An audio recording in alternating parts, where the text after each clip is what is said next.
talk about it to others rather than talking to her about it. Oh my God! How many times we'll talk to our friend or a friend of ours about our girlfriend instead of going to her talking to her. Hide what you truly think and feel about it from her. Mm-hmm. That's the number one mistake Yes. you make right there. We hide, and we shouldn't hide, because see, a woman's gonna always be open, and we as men, we have to learn how to open up. All right. Withdraw to your man cave. Wow. Work commitments or other stress relieving hobbies. That's right. I mean, watching TV or going out in the shed, working on something or doing something. Number 4, we really do as a man. Okay, go ahead. Refuse to see your contribution to the problem in the relationship. Right. We never blame ourselves. Nope. Come on, brother. Let's go through. Invite God through prayer. Okay, so these are some solutions that you can do, and if you these are things that you can do. The difference between couples who make long-term relationships work and those who do not is what they do when conflict occurs. Men are especially empowered to make the first move to resolve conflict. Men of integrity step into that power by talking responsibly and engage the problem head on with the follow action steps. So, go ahead, brother. Invite God in through prayer. Invite God. So the man has to be the leader in that to resolve the problems. See, God made man typically the head of the house. Exactly. But see, sometimes as men, we don't be the head of the house. Exactly. I agree. Because it's either our woman is abusive or she wants the power for herself. Yeah, that's true. That's true. Because let me tell you something. With power comes great responsibility. Okay. Well, that's powerful. Because if you're in a leadership position, you're empowered. You have that responsibility to use that power according to how you're supposed to use it, and not how society wants you to use it. Absolutely. I agree, Brother Josh. Focus on your long-term desire to have a trusting, deeply connected, loving relationship. Yes. Make room. Make room. Let me say it again. Make room in your schedules for an uninterrupted period of time to have the conversation. There it is. That's intimate time. That's building intimacy. Sharing your thoughts and your ideas. All right, there it is. Help her share the movie plan in her head about the situation until she is fully heard. That's right. She wants your full attention. She wants your full attention. She wants to know that you're listening to her. All right. Check to see if you've heard correctly by mirroring what she shared back to her. That's right. Meaning repeat back to what she said, confirming that you were listening. All right. Share the movie playing in your head. In your head. Maybe you said heard. About the situation in a way that she can hear you. That's right. So you need to talk to her on her level so she can understand what you are saying. All right? Because we think differently, men and women. All right. Take full and complete responsibility for all the ways you contributed to the problem, even if it was unintentional. Exactly. Take responsibility. And the last one, commit to action. There it is. I think that's the most powerful one right there. Commit to action, because you got to commit to change. That's right. Absolutely, brother. Because if you don't commit to change, how do you expect to move on in the relationship? That's right, brother. That's right, brother. You're gonna be going at it every day. Wow. All right. The 5 biggest relationship issues for me. Okay. What let's go down, brother, because we don't have to touch on that, because I think. Why do men that one? Let's go down. No, let's go down to let's go down to hidden crisis. Why men need friends. Matter of fact, why do men have such trouble making friends? That's what we need to hit on, because I think that's very important. Too often men are taught to be self-sufficient. Yes. And it can hamper their ability to enjoy authentic relationships. That's right. For men, if our friendships are exclusively about confidence and competence. Competence is right. Then by definition, they cannot be very authentic. That's right. They're not. Because no one is competent across the board. That's right. No one is completely without uncertainty or confusion. That's correct. Uncertainty equals courage equals friendship. Okay, uncertainty. So that means when you go into a relationship, there's a risk. Yep. But you got to have courage to create that relationship. And then bam, there's your friendship. There's your friendship right there. The same thing I had to do with each one of y'all guys I talked to. I didn't know. I was very uncertain, but I had to take the risk to step out and talk to you in courage. And once I did that, I was able to create this organization and create a friendship. Now we have a brotherhood. I think I got to do this. All right, brother. When you share your uncertainty, you start asking much bigger questions. Yes. And at those conversations that one speaks with her honesty and authenticity, which is brother wrong, because engaging uncertainty is the highest form of courage. Yes, exactly right. See, exactly. Go ahead, brother.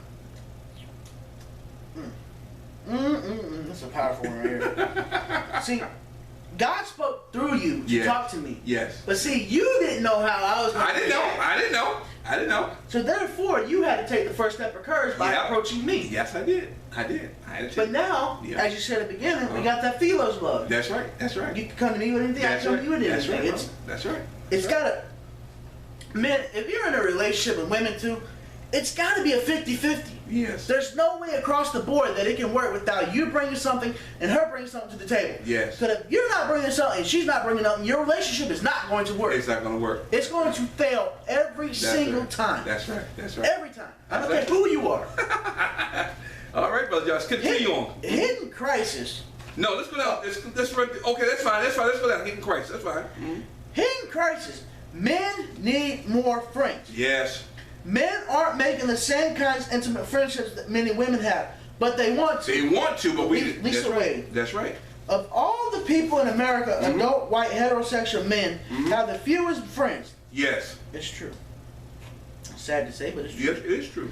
The friendships they have, if they're with another man, provide less emotional support and involve lower levels of self-disclosure and trust than other types of friendships. When men get together, they're more likely to do stuff than have a conversation. That's right. Do stuff instead of having a conversation. Bowling, football, playing cards, drinking beer. Friendship scholar Jeffrey Kreef called these shoulder-to-shoulder friendships, contrasting. I'm getting in deep tonight, brother. Time to the face-to-face friendships that many women enjoy. If a man does not have a confident 3/4 of the time, it's a woman. Yes. And there's a good chance she's his wife or girlfriend. Yes. Is it possible that we are measuring male friendships with a female yardstick? Yes, that's true. It's possible that men don't want as many of the same kinds of friendships as women, but they do. Yes. When asked about what they desire from their friendships, men are just as likely as women to say they want intimacy. Yes. And just like women, their satisfaction with their friendship is strongly correlated with the levels of self-disclosure. Yes. Moreover, when we asked to describe what they mean by intimacy, men say the same thing as women. Emotional support, disclosure, and having someone to take care of them. Yes. Men desire the same level and type of efficiency in their friendships as women, but they aren't getting it. Okay, stop right there. And I'm going to read this next section here because this is very powerful. What Brother Josh is saying is, we as men, we need the same type of intimacy that women need, but we are afraid to reach out for it. Even though we know that we need it, but we don't know how to reach out and get it. And that's where the problem comes in at. So you have to face that and confront that, but before you can receive it, you got to be willing to give it. All right. Let me get down to this because this is going to be very, very. I'm gonna read this. I'm gonna read this whole section here, and I'll let you feel it. I'll let you. You can fill it as well. I'll let you read when we get down because we got to read all this because it's very, very important. When we get down to what happens, I'll let you take over from there. In an effort to understand why men friendships are less intimate than women, psychologist Niobe Way interviewed boys about their friendships in each year of high school. She found that younger boys spoke eloquently about their love for and dependence on their male friends. All right? In fact, research showed that boys are just as likely as girls to disclose personal feelings to their same-sex friends, and they are just as talented at being able to sense their friends' emotional states. Now, but at age 15 to 16, right at the same age that the suicide rate for boys increases 4 times the rate of girls, boys start reporting that they don't have friends and don't need them because the Niobe Way interviewed young men across each year of high school. She was able to document this shift. One boy, Justin, said this in his first year when he was 15. My best friend and I love each other. That's it. You have this thing that is deep, so deep, it's within you, you can't explain it. It's just a thing that you know that person is that person. That's what we just talked about, Brother Josh. I guess in life, somehow, two people can really, really understand each other and really have a trust, what we have here in MSF, respect and love for each other. Yes, sir. That's because you're sharing those thoughts and those ideas, all right? By his senior year, listen to this very carefully. However, this is what he had to say about friendship. My friend and I, we mostly joke around. It's not like really anything serious or whatever. You see how the shift changed? I don't like to talk to nobody about serious stuff. I don't talk to nobody. I don't share my feelings, really. Not that kind of person or whatever. It's just something that I don't do. Why? Because the man box has come into play now. Yes, you are not supposed to show emotions. You're supposed to be strong. You're not supposed to cry. You're supposed to have it all together. If you do that, then you're a sissy, or you're a fag. You this, you're a wuss. You see what changes? And that's the detriment. You heard what she said. She said the suicide rate is 4 times higher. Good God from Zion. All right, Brother John, I want you to read the section. What happens? Yes. During these years, young men are learning what it means to be a real man. Yes. The number one rule: avoid everything feminine. There it is. Notice that a surprising number of insults that we fling at men are actually synonyms for or references to femininity. Yes. Calling male athletes girls, women's and ladies, is a central part of motivation in sports. Yes. Consider also slurs like bitch and pussy, which obviously refer to women, but also fag. Yes. Which on the face of it is about sexual orientation. That's right. But can also be a derogatory term for men who act feminine and cocksuckers. That's right. That's right. Literally a term for people who sexually serve as men. That's right. This, by the way, is where our ubiquitous slur "you suck" comes from. Yes. It's an insult that means you give men blowjobs. So men are oppressed from the time they are very young to disassociate from everything feminine. This imperative is incredibly limiting for them. Yes. It makes men feel good because it was social agreement that masculine things are better than feminine. See, they say that masculine things are better than feminine. No, they're not. It's, good God, man, this is powerful. Because what happens is now we're trying to separate the emotion from who you really are to pretending something that you're not. Yes, sir. You just said, Brother Josh, that we both as men and women need the same things. Let's go back right here. It says, men and women, again, what you said again, Brother Josh, we both need emotional support, disclosure, and having someone to take care of us. We all need the same thing, man. Good God. But it's not the same thing as freedom. It's freedom. It's restrictive and dehumanizing. It is. It's oppression. Yes, it is. All dressed up as awesomeness. And it's part of why men have a hard time being free. That's right. Go down to the last part, Brother John. To be close friends, men need to be willing to confess their insecurities. That's right. Which is what we do at MSA. That's right. That's right. We be kind to others, have empathy, and sometimes sacrifice their own self-interest. That's right.